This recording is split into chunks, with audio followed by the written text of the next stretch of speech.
Chicago, Illinois is a disaster. I have property there. It's a disaster what's going on in Chicago. And you get Pritzker, he's violating our rights. I think this is another men and women's sports thing. I think this is one of those, you know, they call them 80-20 issues. I call them 97-3. I think the Democrats better get smart. And, you know, politically, I hope they don't. But actually, in terms of love for the country, I hope they do, because it would be good to work together. So I'm thinking about, you know, when I have some slob like Pritzker criticizing us before we even go there, I made the statement that next should be Chicago, because as you all know, Chicago is a killing field right now. And they don't acknowledge it. There's a solid gold trophy.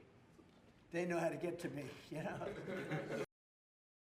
Is the Pentagon, and maybe the Secretary of Defense can weigh into, is the Pentagon preparing for military deployment to Chicago? And with what you said there, are you waiting for the governor? We're ready to go anywhere. We have a full complement of great human beings.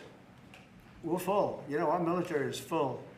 We were way empty 1 year ago. Now we're full. So we can go anywhere on less than 24 hours notice. Catch and release system allows criminals to keep going back out onto the street and reoffending. I didn't get a request from the governor of Illinois, is affected maybe more than anybody else, right? And I think until I get that request from that guy, I'm not going to do anything about it. And I feel the same way about crime.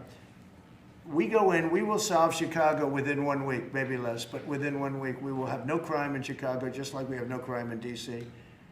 But, you know, I don't like to go in and do it and then have somebody stand up and say what a great job he's doing on crime.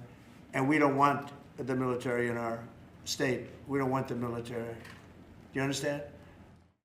As many criminal defendants in federal custody and subjecting them to federal charges as possible. Chicago is a disaster. And the governor of Illinois should say, President, would you do us the honor of cleaning up our city? We need help. They need help. They need help. So are you But waiting without that request, do you think you have enough? We may wait. We may or may not. We may just go in and do it, which is probably what we should do. The problem is, it's not nice when you go in and do it and somebody else is standing there saying, as we give great results, say, we don't want the military. They need help badly. Chicago desperately needs help. Just look at the crime statistics. Because otherwise all they'll do is complain as we do our job. So we'll have to think about that.